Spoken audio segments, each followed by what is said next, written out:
계속 우리 아버지 엄마는 지금 같으면 뭐 아주 뭐 과도한 스트레스로 인해 가지고 그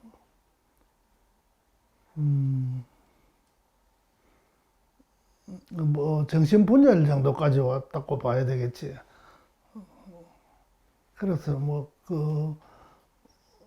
아버지가 그때 전매청에 다니고 할 때인데 매일 술만 마시고 내가 기억하기로도 때로는 막 허공을 보고 막 좀 정상이 아닌 사람 같지 막 이름 부르고 그때 집에서 부르던 이름이 학조 이제 이행령 내가 이일령 그렇잖아요 영자가 근데 집에서는 그렇게 불렀던 것 같아요. 내가 기억하기도 막 그렇게 막 부르면서 막, 막 허공을 보고 부르고 막 그런 거 기억하고 엄마 같은 경우에는 이렇게 화병이가 이렇게 명치에 뭐가 치밀어 오르는 그런 걸 갖다가 내가 뒤에서 막 껴안고 울고 막 그랬거든요. 그러면 또 내려가고 하여튼 뭐 평생을 그렇게 뭐 자식 생각하다가 그래 돌아가셨지 뭐.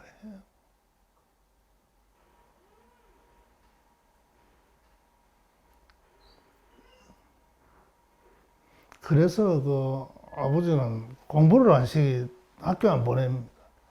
왜냐하면 학교 보내가 똑똑하니까 이렇게 되더라. 그래가 학교를 안 보내.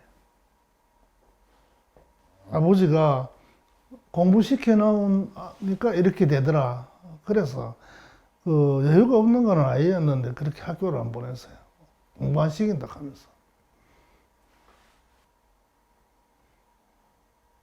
나는 왜 그렇게 사살을 했느냐. 명예회복보다는 마음 아픈 게 나이 20살입니다. 19, 20. 그러면은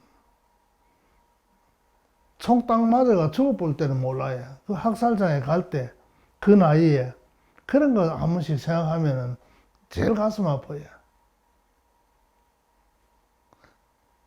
거기 끌려갈 때 어떻게 했느냐. 참, 그게 제일 마음 아프지.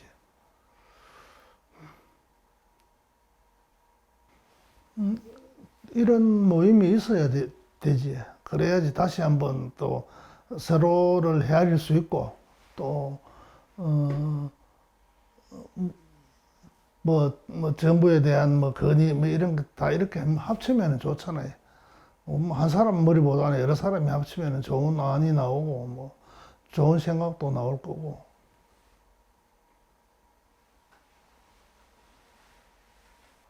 제사를 죽었는 사람 날짜 모르는 거는 음력으로 9월 9일 제사를 지낸다고 알고 계실 겁니다. 그걸 내가 제사를 지내고 있었거든요. 그런데 이제는 그나마 유령탑이라도 있고 거기서 이제 합동 유령제하고 하니까 제가 집에서 별도로 하지는 않습니다. 그래서 그래도 여기 이렇게 이제 안착이 돼가 참 다행이다. 그렇게 생각하지. 적절하게 영화대가 할 수 있는 그런 게 좋지. 막 너무 앞서가지 말라고 부탁하고 싶어요. 차라리. 이런 일이 당하고 나니까 그런지. 그때 형님이 보면은 이 완장에 보면은 교위회장이라고 되어 있더라고요. 그게 지금 보면 총학생 회장인지 그럴 것 같아. 그래서 너무 앞서지 마라. 정직한 것도 하여튼 그런 게 어리석고 내가 볼 때 나도 그렇지만은 어리석고 정직한 그런 게 흠이다.